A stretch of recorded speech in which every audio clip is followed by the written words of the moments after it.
ఒక్కసారి కొమ్మూరి గోల్డ్ కి కాల్ చేయండి. తాకట్లో ఉన్న మీ బంగారాన్ని విడిపించి మార్కెట్ ప్రైస్ కి వాళ్ళు కొనుక్కుని మిగతా డబ్బులు మీకు ఇచ్చేస్తారు. వెల్కమ్ బ్యాక్ టు మనం టీవీ.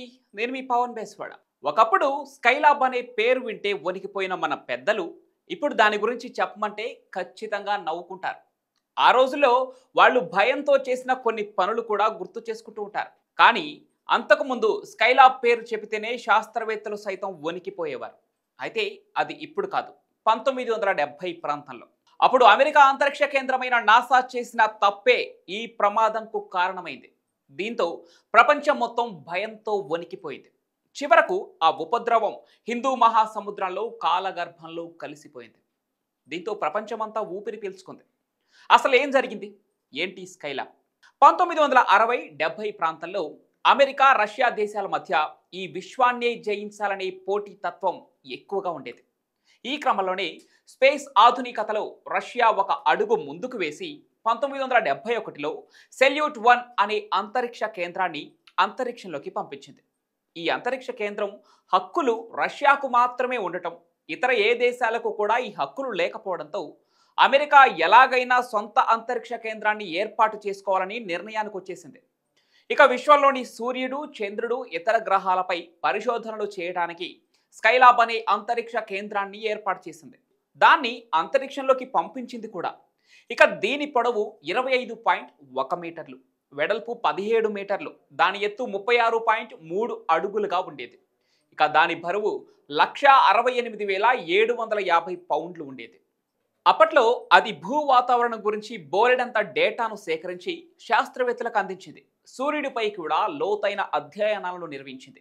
అయితే ఈ ప్రయోగాన్ని మరింత లోతుగా నిర్వహించాలనుకున్న నాసాకు చుక్కెదురైంది.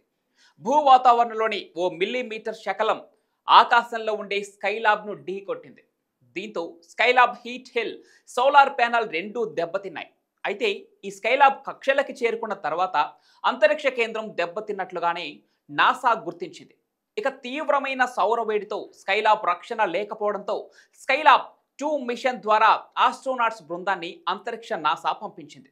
ఈ అంతరిక్ష కేంద్రంలో 28 రోజుల పాటు ఉన్న వ్యోమగాములు హీట్ షెడ్ను ఏర్పాటు చేసి సోలార్ ప్యానెల్ను సరిచేశారు. అయితే స్కైలాబ్ ఉన్న 2 గైరోస్కోప్లలో అంతరిక్ష కేంద్రం కదిలే విషయాన్ని తెలిపే గైరోస్కోప్ పనిచేయడం లేదని 1975లో నాసా గుర్తించింది. ఆ సమయంలోనే స్కైలాబ్ భూమి నుంచి 430 కిలోమీటర్ల ఎత్తులో ఉంది. అయితే సాధారణంగా వాతావరణ సాంద్రత, గ్రావిటీ, ఆయా వస్తువుల ద్రవ్యరాశి ఆధారంగా 430 కిలోమీటర్ల కక్షలో తిరిగే ఏ వస్తువైనా భూమిపైకి వచ్చే అవకాశం ఎక్కువగా ఉంటుంది.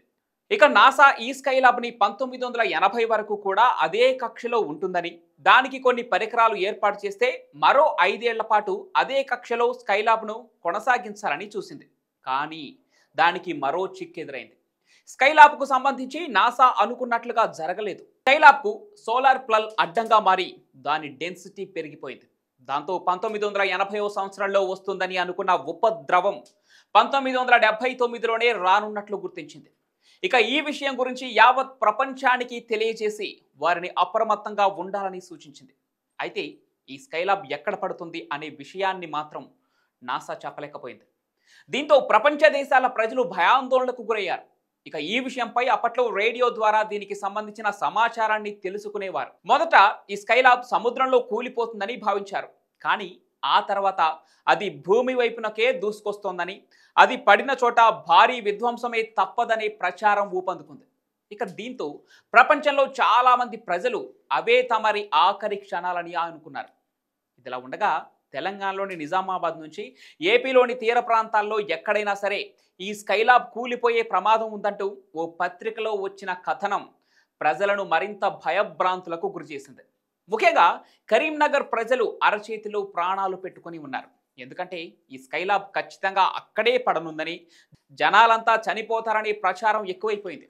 ఇక అంతే, ప్రజల్లో భయం రెట్టింపైపోయింది. డబ్బులు బాగా ఉన్నవాళ్ళు ఇక అవే తమరి ఆఖరి క్షణాలంటూ జల్సాగా గడిపేశారు. మందుబాబులైతే పేకల దాకా తాగేసి హ్యాపీగా రోజులు గడిపేశారు. కొందరైతే ఊర్లో ఒకే చోట కూర్చొని ఒకరినొకరు పట్టుకొని ఏడ్చేవారు కూడా. పేదలు మాత్రం కట్టుబట్టలతో కరీంనగర్ వదిలి సురక్షిత ప్రాంతాలకు తరలి వెళ్ళిపోయారు. కొందరు తాము బతకపోయినా పిల్లలైనా బతకాలంటూ ఇతర ప్రాంతాలకు వెళ్ళిపోతున్న వారికి అప్పగించారు. మరికొందరేమో తమ ఆస్తులను పశువులను తక్కువ ధరకు అమ్మేసి ఊరు వదిలి వెళ్ళిపోయారు. ధనవంతులు వ్యాపారులు తిరుపతి కాశీలకు వెళ్ళిపోయారు. ఎందుకంటే భూమిపై అవి మాత్రమే సురక్షిత ప్రదేశాలని వారి గట్టి నమ్మకం. అయితే ప్రజలు దేని గురించి అయితే భయపడుతున్నారో ఆ రోజు రానే వచ్చింది.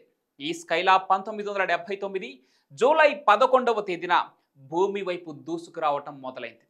చివరికి అది జూలై 12వ తేదీన భూ వాతావరణంలోకి రాగానే కాలిపోయి ముక్కలై హిందూ మహాసముద్రాల్లో చల్లా చెదురుగా పడిపోయాయి. లక్కీగా ఆ రోజు ఎవరికి ఏం కాలేదు. ఎక్కడా ఆస్తి నష్టం కూడా జరగలేదు. ఇక స్కైలాబ్తో ముప్పు లేదని తెలిసిన ఆ తర్వాత అంతా ఊపిరి పీల్చుకున్నారు. కానీ అప్పట్లో ఈ వార్త విన్న తర్వాత ప్రజలు చేసిన దానిని తలుచుకుంటే నవ్వు రావచ్చు. కానీ ఆ పరిస్థితి ఇప్పుడు ఉంటే ప్రజలు అలాగే స్పందించేవారా? కాలం మారినా భయంలో మాత్రం మార్పు ఉండదు కదా. మేబీ అలానే స్పందిస్తారేమో.